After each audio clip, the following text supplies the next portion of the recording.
Que a graça e a paz de Jesus Cristo, nosso Salvador, seja com você e a sua família. Como termina o relato bíblico da jornada dos patriarcas Jacó e José? Que lições nós podemos encontrar ali sobre a nova terra e a ressurreição? Que implicações isso tem para a minha e para a sua vida? Se você quer saber essas e outras lições, acompanhe conosco a recapitulação da lição 13, Israel no Egito. Você é nosso convidado especial. Que Deus seja com você nessa recapitulação da lição da Escola Sabatina.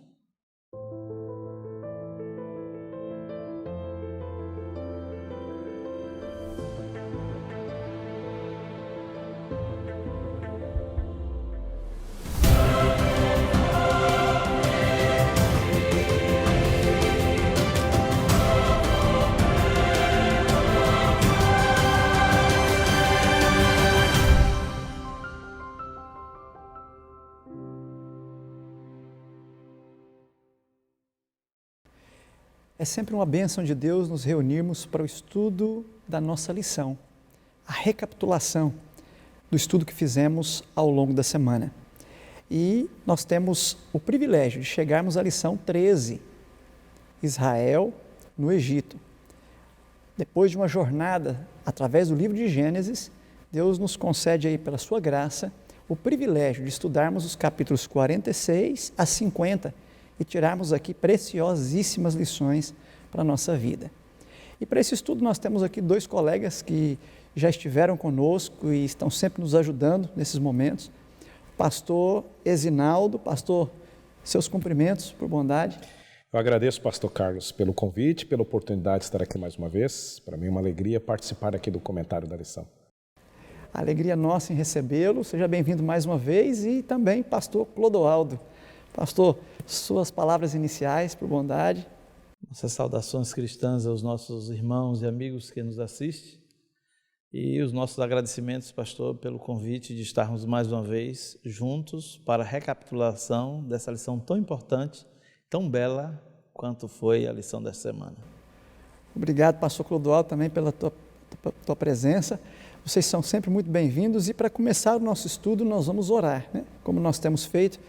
Vou pedir ao pastor Esinaldo para que dirija uma palavra de oração, pastor, pedindo a Deus a sua bênção sobre esse momento. Oremos então.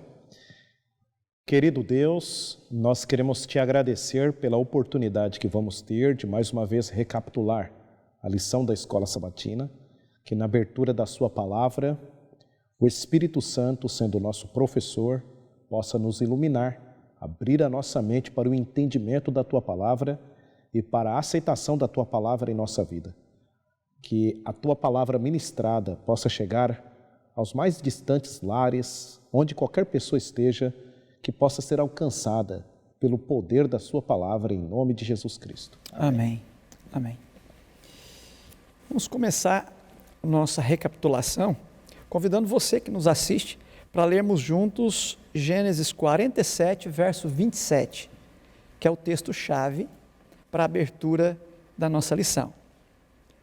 Aqui diz assim: assim Israel habitou na terra do Egito, na terra de Gósen. Nela adquiriram propriedades e foram fecundos, e muito se multiplicaram. Pastores, o relato da lição dessa semana, Gênesis 46 a 50, é uma continuidade, né, dos relatos que nós vimos nas semanas anteriores. Até o capítulo anterior, o capítulo 45, José estava aqui se revelando aos seus irmãos. E nós vimos ali toda aquela trama, José colocando seus irmãos à prova. E chegamos no capítulo 46, um capítulo em que, finalmente então, Jacó, o pai de José, desce para o Egito juntamente com as famílias de seus filhos e alguns de seus servos. A minha pergunta, pastor Esinaldo, aqui na parte de domingo, Jacó vai a José. Pastor, lendo o relato bíblico, há muitos detalhes ali sobre essa ida de Jacó para o Egito. A minha pergunta, pastor, aqui na lição é: por que Jacó precisava deixar a terra da promessa, pastor? Era só por causa da fome ou tinha algo mais que estava envolvido nessa trajetória de Jacó para o Egito, pastor? Isso nos faz lembrar um texto que, na verdade, é uma profecia, Gênesis capítulo 15, quando Deus chama Abraão. Eu tenho aqui aberto, o amigo que está em casa também, se quiser conferir. Gênesis capítulo 15, versículos 12 a 21, já estudamos esse texto. E ali Deus, mais uma vez, repete a promessa da terra prometida ali para Abraão.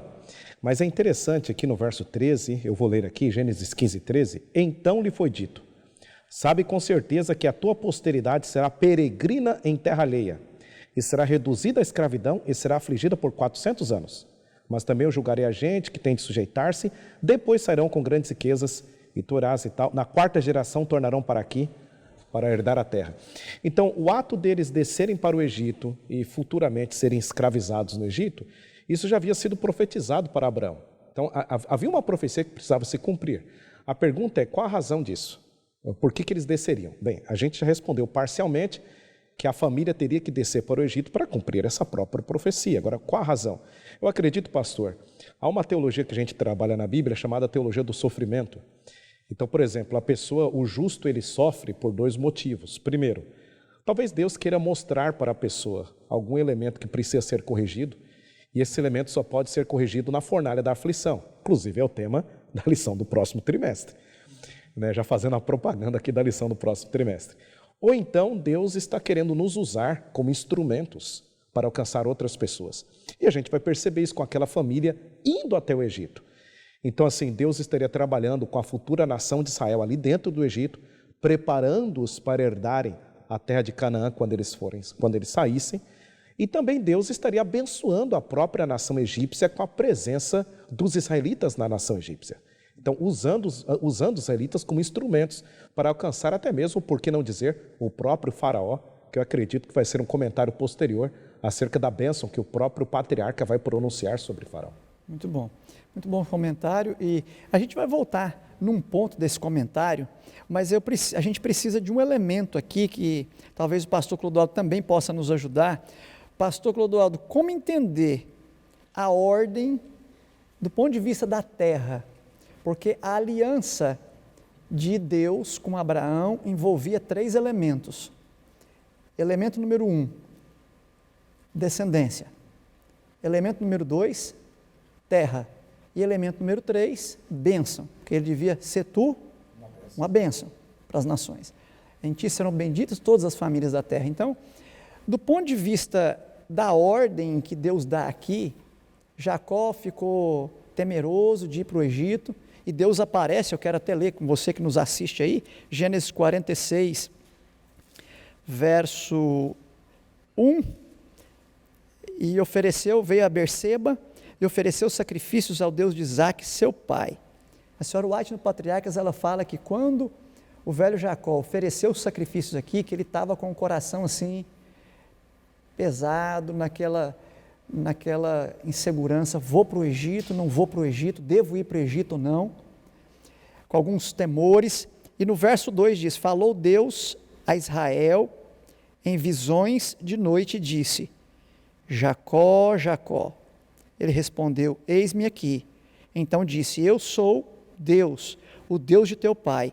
Não temas descer para o Egito, porque lá eu farei de ti uma grande nação. Pastor Clodoaldo, ainda sobre o elemento da terra, porque aqui tem os 2 elementos da promessa aparecem aqui.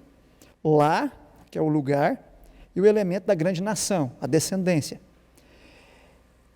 Deus finalmente trouxe Jacó para a terra de Canaã, depois daquela angústia para se reconciliar com Esaú, depois de se instalar na terra, depois de ter uma vida até certo ponto mais tranquila ali, vem esse período de fome e ele tem que ir para o Egito. Pastor, Deus não estava voltando atrás, tirando ele agora da terra que ele tinha prometido e mandando ele para o Egito?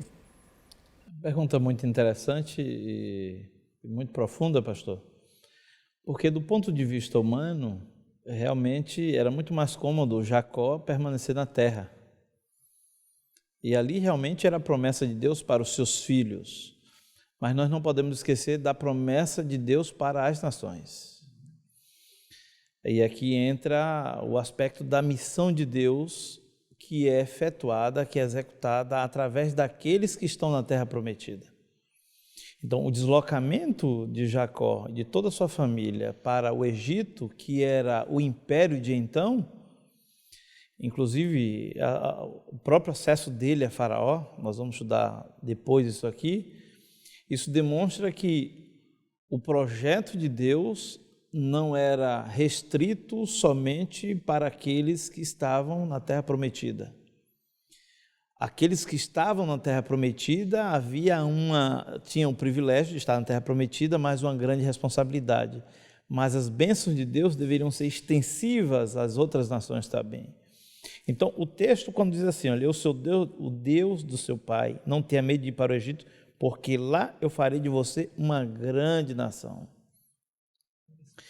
Tornar uma grande nação é fazer com que esse povo se multiplique e, de uma forma ou de outra, os ensinamentos e a revelação de Deus para eles alcance os egípcios. E aqui vai um detalhe interessante.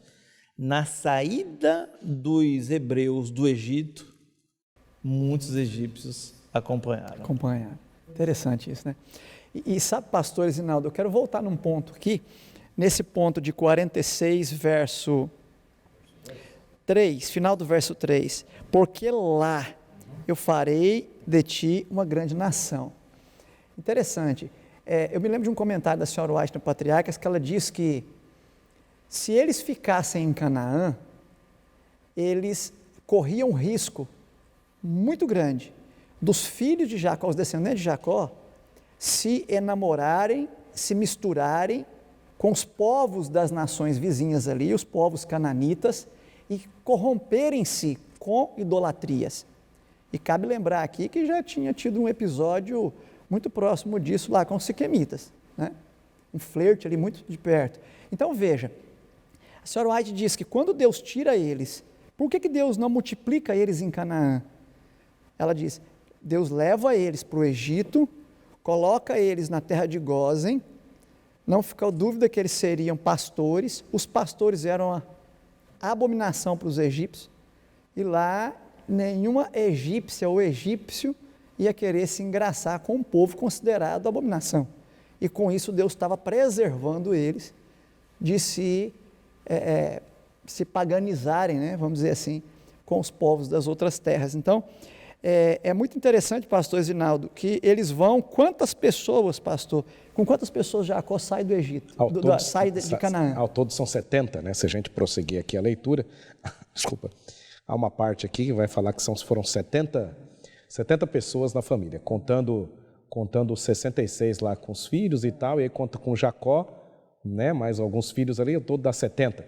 Essa cifra, esse número é confirmado lá em Atos, capítulo 7, no discurso de Estevão. Estevão fala com 70 almas também, Jacó desceu. Então, que o verso 27 vai falar. 46, 27, né? Todas as pessoas da casa de Jacó que vieram para o Egito foram 70. Interessante, né? 70. E me parece, pastor, que esse número 70 aqui... Ele é significativo. Ele tem uma significância, né? Aqui. É significativo, porque nas genealogias, principalmente nas genealogias anteriores, fala o número das nações ali, parece que são representadas as nações, né? E o número 70 também ele é um múltiplo de 7, né? Também é um múltiplo de 7 na Bíblia. Então, é bem significativo. Interessante. Muito interessante isso.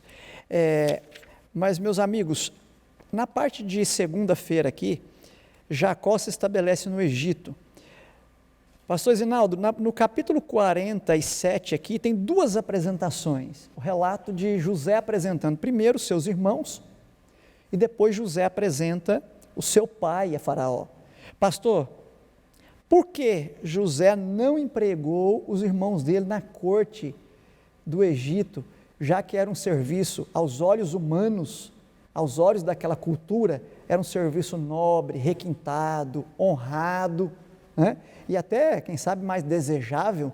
Por que José não empregou os irmãos dele? Eu acredito que ele poderia ter feito e teria até liberdade, Faraó, para fazer. Mas o porquê que ele não fez?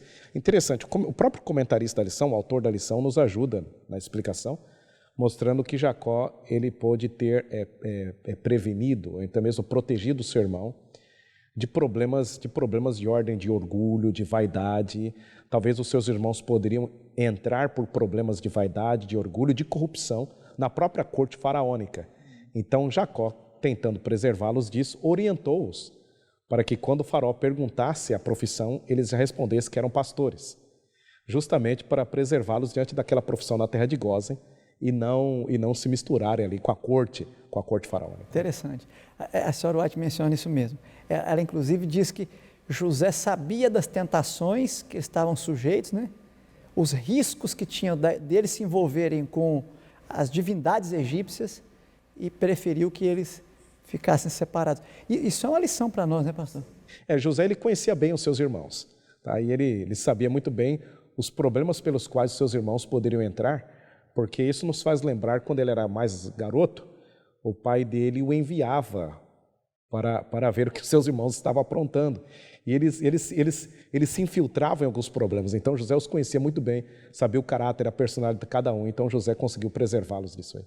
E serve de lição para você que nos assiste, serve de lição porque muitas vezes eu já ouvi pessoas, até bem intencionadas, usar o exemplo de José para justificarem o seu envolvimento com certas atividades do mundo, né? E aqui fica claro, José não foi porque quis, José foi colocado lá segundo os planos de Deus. E quando foi para escolher para os outros, o que ele escolheu? Aqui não é o lugar, fiquem protegidos, fiquem preservados, porque os planos de Deus são melhores na medida em que a gente se preserva dos modismos, né, e dos riscos de paganismo do mundo, né? A gente percebe o cuidado de Deus em preservar a identidade do seu povo. Acho que é muito importante para nós hoje, como povo do Advento, a preservação da nossa identidade. Com certeza, pastor. Com certeza. Pastor testemunho, pastor. Sim. Me perdoe interrompê-lo. Eu quero destacar um aspecto que eu achei muito interessante. A confiança de Faraó em oportunizar aos irmãos de José trabalhar entre a realeza e, ouvindo a não aceitação, solicitando aos irmãos de José que cuidasse dos rebanhos de Faraó, lá em Gósen. E só havia uma única justificativa para isso, a boa reputação de José. Então, imaginemos como os tentáculos de um cristianismo bem vivido, alguém que realmente possuía uma comunhão próxima de Deus, pode alcançar pessoas estando elas nos mais altos degraus do poder. Então, a confiança que Faraó demonstra com os irmãos de José nada mais é do que a confiança que ele tinha do próprio José. José que conquistara aquilo. E é bíblico, né, pastor? Porque a gente vê em todos os patriarcas aqui, sempre que o patriarca era fiel a Deus e procurava dar um bom testemunho, não só ele era abençoado, mas a família também recebia bênçãos, né? Isso aí. Mas, pastor Clodoaldo, para a gente fechar esse primeiro bloco, aqui ainda na parte de segunda-feira, qual o significado, pastor, de Jacó abençoar Faraó? O pobre velho Jacó abençoar, como se estivesse em posição de autoridade, o grande monarca da potência que dominava o mundo da época, não só em fama, mas também em poder, porque tinha comprado, né? Estava ali em situação de domínio. Como entender isso, pastor? Vamos compreender um pouco como funcionava a figura de Faraó para os egípcios. O Faraó era um ser intermediário entre os deuses e os homens, uma espécie de semideus, ou uma encarnação de Horus, segundo os egiptólogos. Quando lemos o verso aqui no capítulo 47, no verso 7, José levou Jacó seu pai e o apresentou a Faraó. Apresentar a Faraó, inclusive o autor da lição, ele fala um pouco sobre o verbo amad lifiné, apresentou diante, é um termo muito usado no ambiente sacerdotal, no ofício sacerdotal. Quando Jacó é levado para abençoar o faraó, ele está exercendo a sua posição sacerdotal diante de alguém que era considerado como um semideus para os egípcios. Ou seja, Deus está reconhecendo, e Jacó compreendeu isso, a autoridade espiritual que ele possuía sobre a mais alta patente de todo o Império Egípcio, seja de ordem civil, mas principalmente na ordem religiosa. Então, a demonstração de que o que serve a Deus é quem realmente possui autoridade espiritual. E nós podemos, então, fazer um vínculo com o texto de 1 Pedro, capítulo 2, verso 9. Vós sois nação santa, sacerdócio real. Então, hoje nós devemos desenvolver o papel de Jacó diante dos governantes, diante das pessoas, enfim, diante de toda a sociedade. Muito bom, pastores. Muito bom, nosso tempo passa muito rápido, você vê aí quanta coisa importante, interessante tem aqui para o nosso aprendizado. Nós vamos para um rápido intervalo, fique aí, nós voltamos em alguns instantes.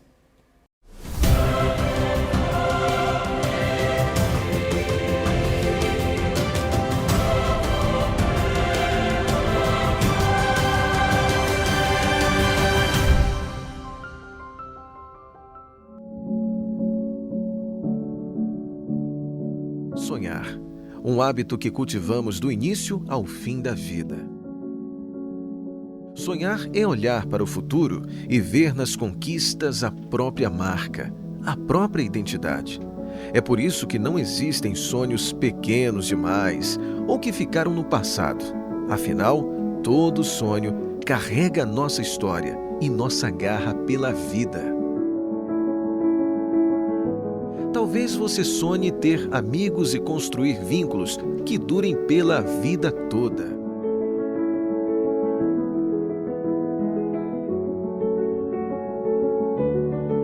Talvez você sonhe encantar pessoas e despertar sentimentos usando muito mais que as palavras. Talvez seu sonho seja obedecer um chamado e viver para cumprir uma missão que é só sua. Ou alguém que ensina os outros a construir o próprio futuro, desenvolvendo em cada um o que tem de melhor.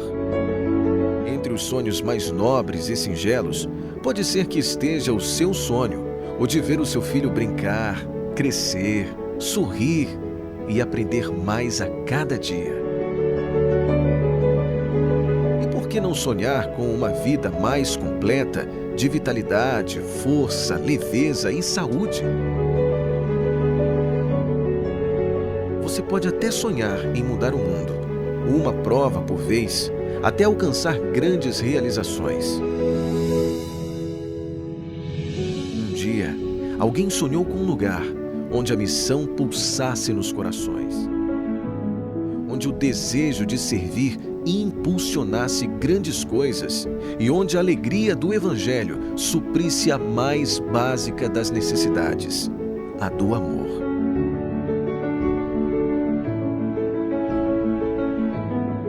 Dez anos depois, milhares de sonhos, como os seus, já se tornaram realidade. Temos tudo preparado: a estrutura, as oportunidades, os recursos, as ideias. Só falta a tua garra pela vida, tua marca, tua identidade, para você chegar onde sonhou e ver sua própria história. O que falta para você abrir os olhos? Fama, um lugar onde os sonhos são reais.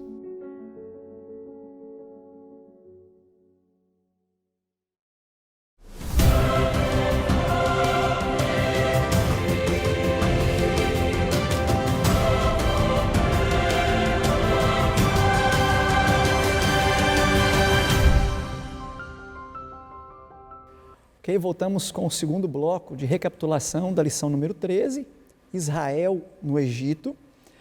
No primeiro bloco, nós pudemos ver ali os motivos pelos quais Deus levou o velho Jacó e sua família para o Egito para viver ali onde estava José.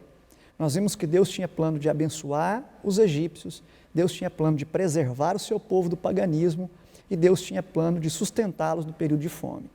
Em seguida, nós vimos como José apresentou os seus irmãos e o próprio pai para o faraó. Nós vimos como José preservou os seus irmãos ao não escolher, optar por não encaixá-los na corte egípcia e sim protegê-los ali na terra de Gósen. Vimos também como Jacó exerceu a autoridade espiritual ao abençoar Faraó, que era a maior autoridade naquela época ali no mundo então conhecido. Muito bem, agora nós voltamos na parte de terça-feira. Pastor Zinaldo, Jacó abençoa os filhos de José. Pastor, por que Jacó abençoou aí no capítulo 48 os filhos de José? Nós não vemos Jacó abençoando outros netos, mas ele chama e cuidadosamente abençoa os dois filhos de José. Por quê, pastor? Manassés e Efraim, né? Bem, é interessante, pastor, isso nos remete ao capítulo 37, é interessante como que a história de José é introduzida, por mais que estejamos falando de Jacó.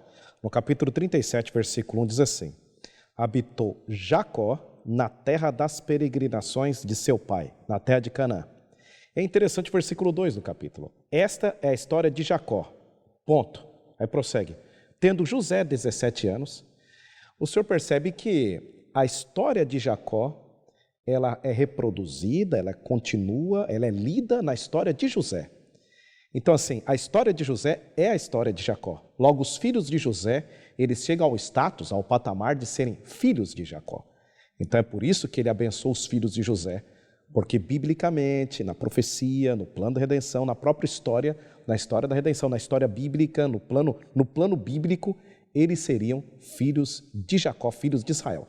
A tal ponto que nas futuras genealogias das tribos, às vezes não é mencionado o nome de José entre os 12 filhos. É mencionado o nome de Manassés e Efraim, né? E aí justamente José sai e aí compõe o número de 12 ali, mas no lugar de José é mencionado Manassés e Efraim, como sendo filhos, entre aspas, diretos de Jacó. É lógico que são seus netos, mas por causa da história de Jacó, que é reproduzida na história de José, seriam como se fossem seus próprios filhos, status de seus próprios filhos. Interessante, muito interessante. E eu me lembro de um texto do Patriarcas, em que é dito que, nesse momento, Jacó estava dando porção dupla da herança a José, que é exatamente a porção que Rúben não teria mais por conta do que ele fez, violando o leito do seu pai.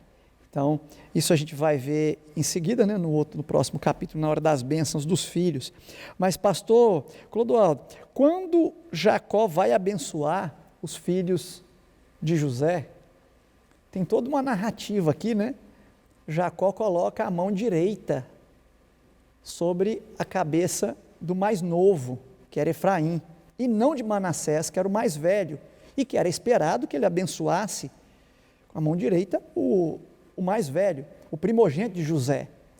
Mas José até insiste: não, meu pai, esse não é o mais velho, esse é o mais novo. E Jacó diz assim: eu sei que ele é o mais novo, é esse mesmo que eu quero abençoar com essa mão. E ele pronuncia uma bênção ali e diz que Efraim teria, né, uma porção ali especial. Pastor, o que isso significa? Por que isso está aqui dessa forma? O que isso nos ensina nesse final de Gênesis? Vamos dizer assim. Pastor, a pedagogia diz que a repetição é uma das melhores formas de determinar o aprendizado, né? Nós somos professores, sabemos disso, então repetimos muitas coisas. O livro de Gênesis tem algo interessante. Em 5 ocasiões, a ênfase está no mais novo.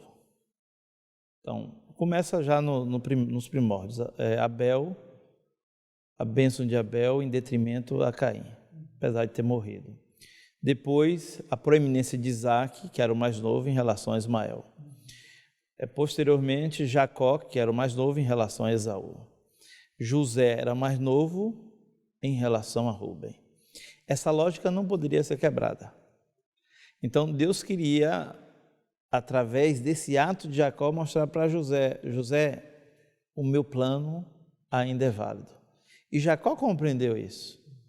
Então, José, assim como você tem a bênção da primogenitura em relação a Rúben, o mais novo tem em relação a Manassés.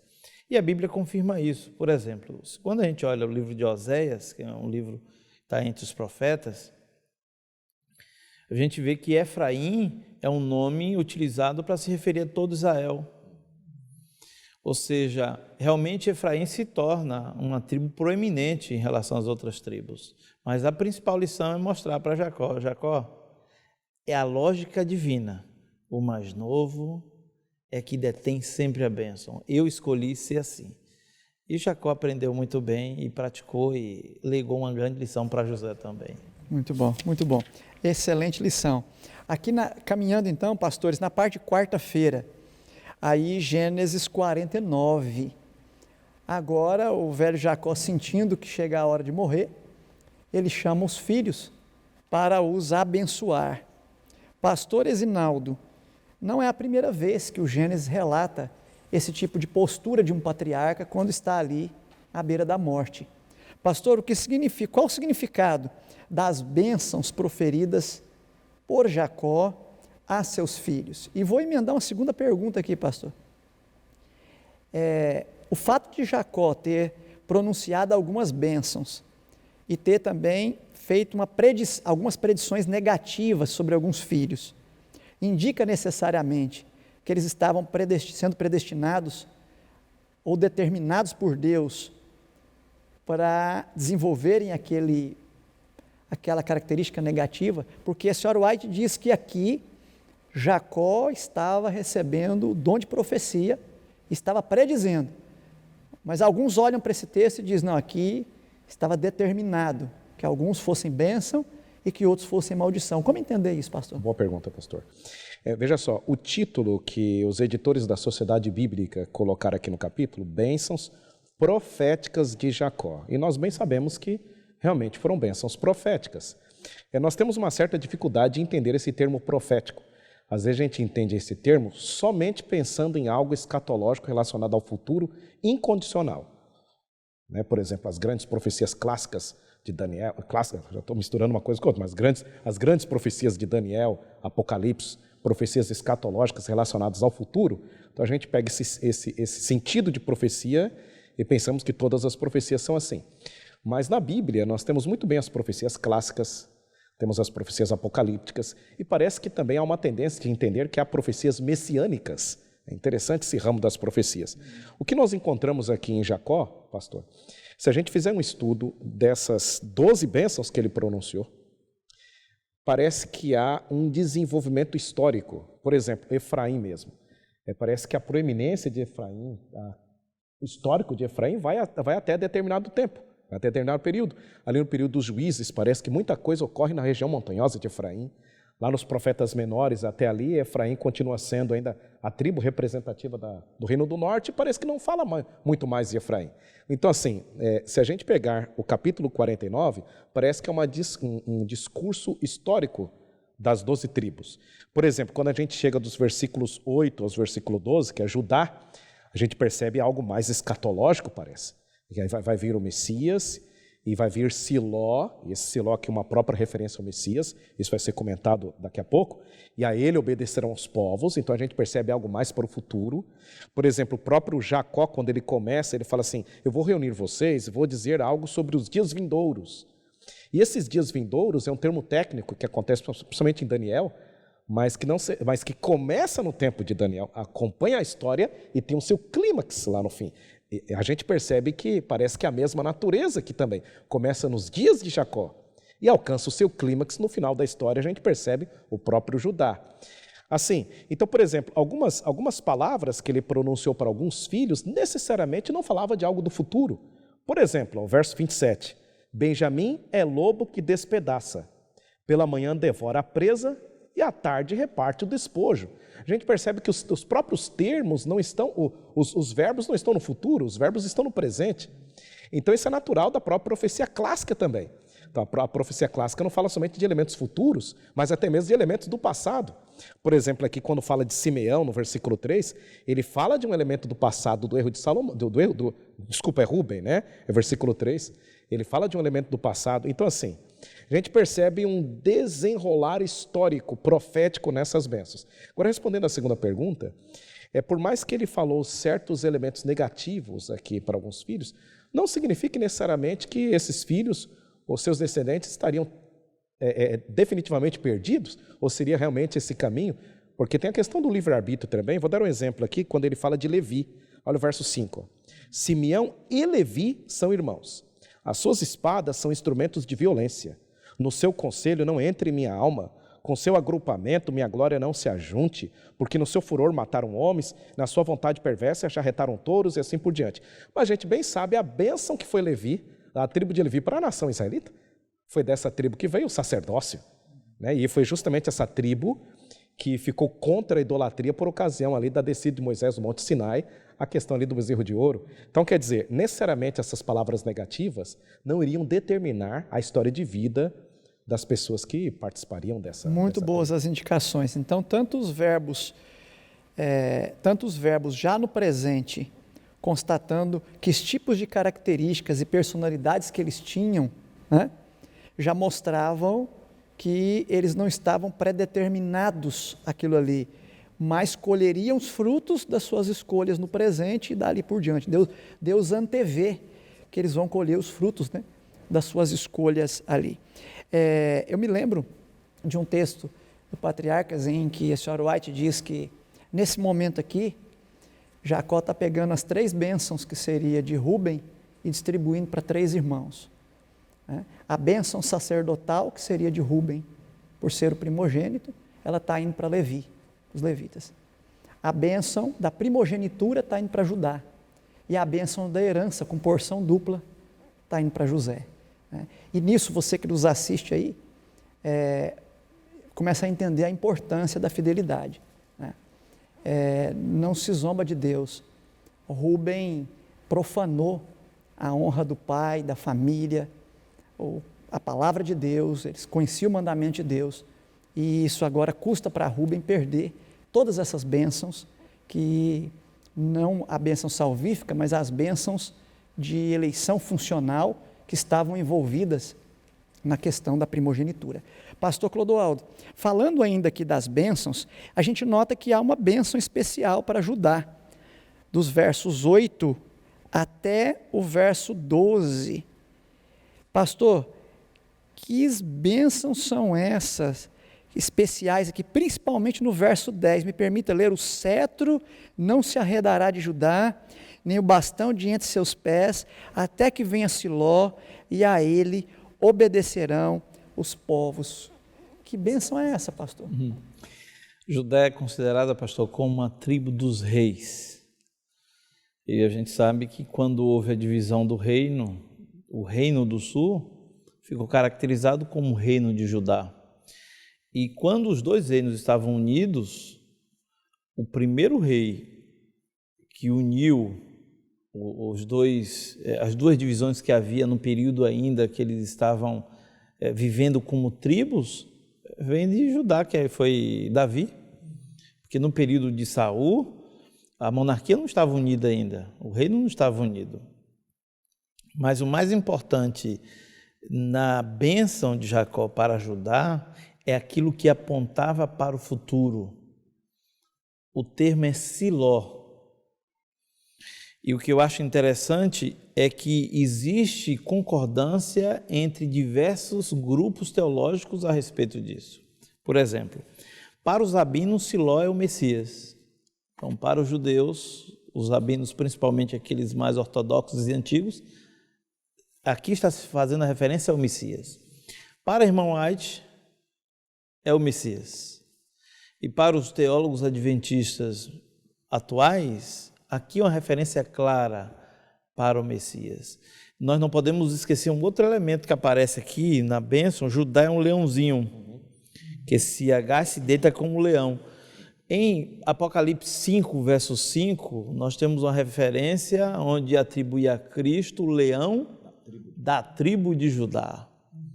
Então, elementos linguísticos, de forma clara, evidencia que Jacó está colocando sobre Judá uma bênção na perspectiva escatológica, na perspectiva mais futura, a operosidade do Messias, a salvação através do Messias de todo o povo, o resgate que o povo passaria através desse Messias. E é interessante, né, pastor?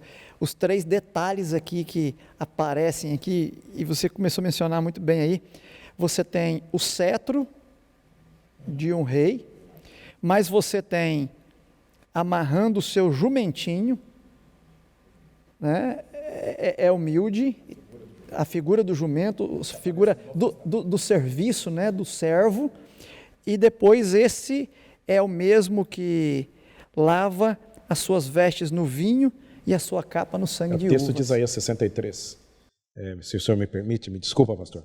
Isaías 63, quem é este que vem de Edom, de Bosra, com veste de vivas cores, que é glorioso em sua vestidura, que marcha na plenitude da sua força? Sou eu que falo em justiça, poderoso para salvar. O lagar eu pisei sozinho, dos povos nenhum estava com ele, etc, etc. Né? Então a mesma figura, é a figura do Messias, vindo de uma batalha, né, com salpicado as suas vestes. Agora, pastor, interessante é que os dois que recebem a bênção especial, na forma como foi escrito, é Judá e José. E eu quero destacar, se o senhor me permite, algo sobre José. José é o único que está lá no verso 25, você que nos assiste pode acompanhar, onde aparece o termo Shaddai, Deus Todo-Poderoso, que o abençoará. Ele é o único que recebe esse tipo de bênção, onde Jacó demonstra para José que a bênção dele é direta, é oriunda diretamente do céu. E esse termo abençoará, ele está numa estrutura que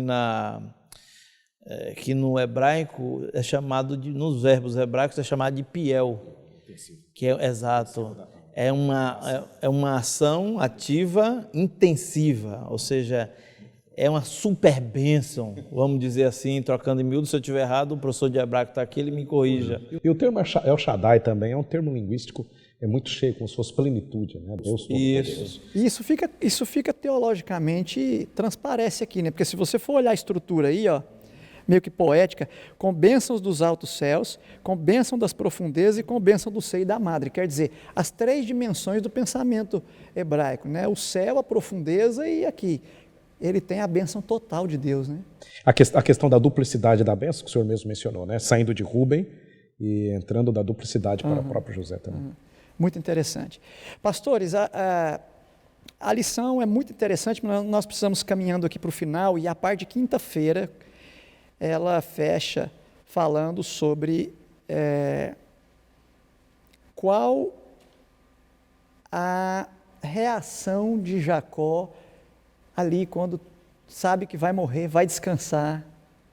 Qual é a sua última reação? Pastor Zinaldo, capítulo 50, pastor, na verdade nós temos aqui no capítulo 49, final do 49, principalmente o 50, a lamentação feita por Jacó e o seu enterro. Pastor, como é que o Gênesis termina? Que nota? Há uma nota, sem dúvida nenhuma, que há uma nota fúnebre aqui. Mas há algo mais, pastor, além do que a nota fúnebre. E o que é esse algo mais para o qual esse capítulo 50 aponta?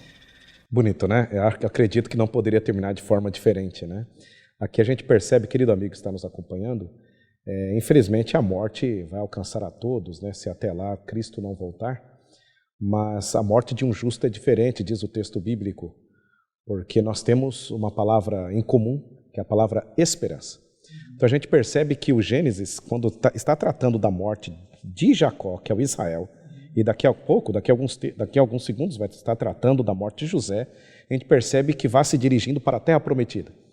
Parece que há um movimento de volta para a terra prometida. Ele pede para José: jura-me que você vai me colocar na sepultura de meus pais, na terra prometida.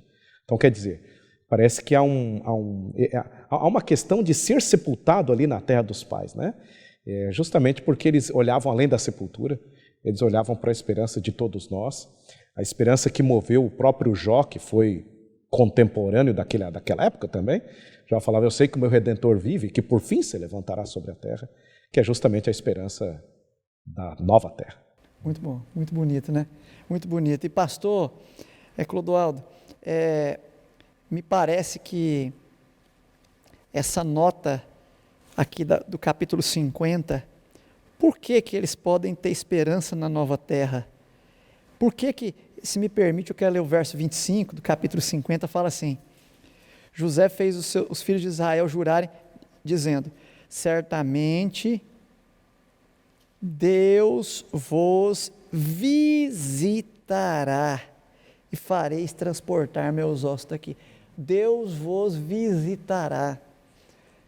Pastor, o que isso fala sobre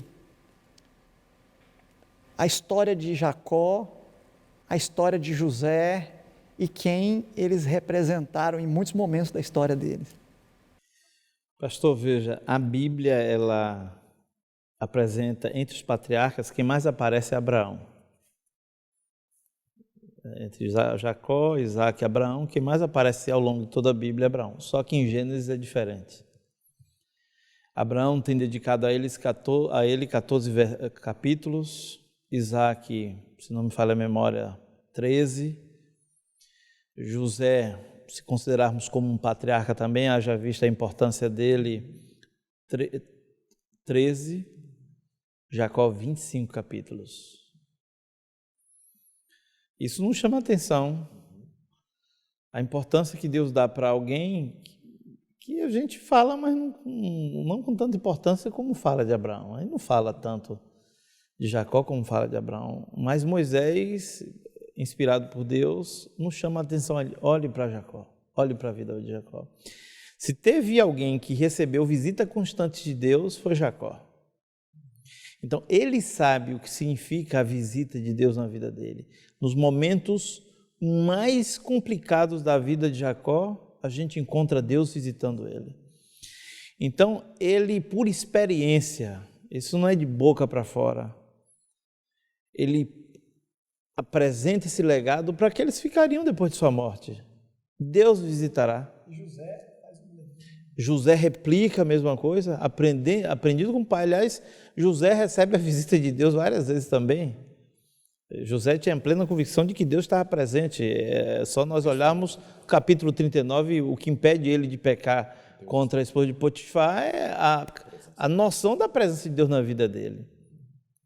E aqui no capítulo 50 eu quero destacar algo que me chama muita atenção e que me impressiona, haja vista que nós sofremos muito com as despedidas. Capítulo 50 é um capítulo de sepultamentos, entretanto, de esperança. Porque aqui a gente vê um pai sepultado, um pai querido sepultado, um pai sofrido, que enganou, que foi enganado, mas que morre com os olhos voltados para Deus. A gente, se nós olharmos aqui o verso 15 ao verso 21, 25, do capítulo 50, nós vamos ver o sepultamento de um passado doloroso. Porque quando Jacó morre, os irmãos ficam com medo e vão se reunir com José. Com medo dele retaliar agora que o pai estava morto. O pai está morto, então José vai se vingar. E a Bíblia diz que José chorou nesse momento. E aqui fica uma lição, né, pastor? Quantas vezes nós fomos perdoados? Quantos anos antes eles tinham sido perdoados? 17 anos antes. O Sr. Oad fala que Jacó viveu 17 anos depois que veio para o Egito. Eles tinham se reconciliado com José e tinham sido perdoados verdadeiramente 17 anos antes. Mas ainda carregavam a culpa do passado. Então, gostei dessa expressão. Dúvida e medo. Gostei dessa expressão. Sepultamento de um passado doloroso. Né? E por fim, o sepultamento de um irmão querido.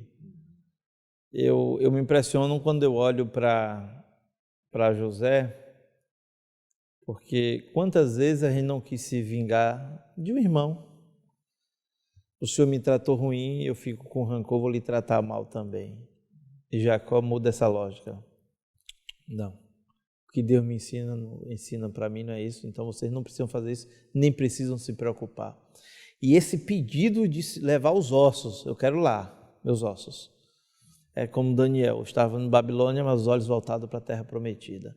E eu quero encerrar meu comentário com uma pergunta que eu fiz para mim e eu peço aos que nos assistem, faça também. Nós estamos na terra, mas os nossos olhos estão voltados para onde? Ellen White fala sobre isso, né? Ela fala que o relato sobre sobre Jacó e depois a morte de José mostram que eles estavam no Egito, mas o coração estava no céu, o coração estava na nova terra, né? E que eles eram cidadãos da nova terra, mesmo vivendo, mesmo ainda não terminando seus dias ali. Eu termino, colegas, olhando aqui para o capítulo 50, eu diria, três notas de esperança aqui, né? Versos 4 a 14, Deus mostrou fidelidade no passado com Jacó.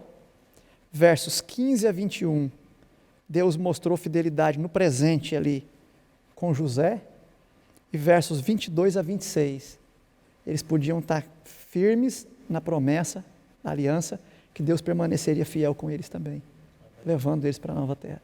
Então, o Gênesis termina assim como começou. Deus é o mesmo ontem, hoje e o será eternamente. Quem sabe durante essas lições, nesses 13 episódios, você, assim como nós aqui, se viu na experiência de algum desses patriarcas. Louvado seja Deus porque Ele deixou registrado na sua palavra histórias de êxito e momentos de fracasso para nos ensinar o que não fazer e nos ensinar como confiar em Deus e receber poder do céu para caminhar com Ele. Na lição específica que nós recapitulamos agora, nós vemos que o ciclo de Jacó e de José chega ao fim. Quem sabe você que nos assiste, já seja uma pessoa de idade, já está vendo o ocaso da vida se aproximando. Quem sabe há tantos anos você aceitou Jesus Cristo, sonhou, ora, vive, investe todas as suas forças para ver Jesus voltar, mas de repente um momento ou outro você vê o ocaso da vida chegando. Quem sabe esteja falando para amigos, colegas pastores jubilados, que começaram o seu ministério pregando com toda a força que Jesus vai voltar e crendo que Ele voltaria nos seus dias e agora vendo o ocaso da vida chegando. Quem sabe alguém que se converteu no passado e veio todo cheio de paixão para a igreja e para o povo de Deus, mas com o passar do tempo, as surras e as lutas da vida te fizeram manquejar e te fizeram curvar-se diante das dificuldades. Essa lição nos deixa não com uma nota fúnebre, mas com algo maior do que ela. Algo maior, a lição de que Deus é maior que a morte, que as suas promessas sobrepassam a qualquer dificuldade ou limitação que esse mundo, que essa vida aqui nos imponha. Você é convidado hoje, juntamente conosco, a nos juntar em oração e nos entregarmos de novo, nos reconsagrarmos de novo a Jesus Cristo. Aquele Siló que viria para libertá-los do Egito e veio, é o mesmo que virá para nos libertar definitivamente do Egito desse mundo e nos levar para a nova terra, um lugar onde não haverá mais lágrima, nem mais morte e nem mais dor, porque todas as coisas serão passadas. Se você crê nisso, eu quero convidá-lo para orar conosco. Eu quero pedir, pastor Clodoaldo, que você nos despeça com a oração, nos reconsagrando a Deus e pedindo ao Senhor que essa jornada em Gênesis possa ter reavivado a nossa chama da promessa que não falha, de estarmos um dia nas mansões eternas. Oremos então. Deus de Abraão, Deus de Isaac, Deus de Jacó, nós te agradecemos, Pai, porque ao longo das últimas 13 semanas estivemos estudando a respeito de homens que foram visitados por Ti. Homens que legaram feitos maravilhosos, feitos estes registrados na palavra, na Sua palavra, e que nos traça princípios, Senhor Deus, eternos, que nos ajuda a mantermos firmes em Teus caminhos. Nós queremos rogar, Pai, que o Senhor, assim como esteve com Abraão, com Isaac, com Jacó, o Senhor esteja conosco também. esteja com aqueles que nos assistem, esteja com a equipe que esteve nos acompanhando nas gravações, com a equipe de pastores e de professores e professoras que aqui apresentaram e explicaram a Bíblia. Mas, acima de tudo, nós te louvamos, porque podemos ter o privilégio de estar com os pés na terra, mas os olhos voltados para o reino dos céus. Assim como o Senhor cumpriu suas promessas na vida dos patriarcas, o Senhor também cumpre as suas promessas na vida de cada um de nós. É o que nós te rogamos e te agradecemos por Jesus. Amém. Amém. Colegas, muito obrigado pela colaboração valiosa de vocês. A você que nos acompanhou durante toda a lição desse trimestre. O nosso abraço carinhoso, fraterno, pastoral. E, se for da vontade de Deus, nos encontramos nas próximas lições. Que Deus lhe dê uma semana de muitas bênçãos. Fique com o Senhor e até lá.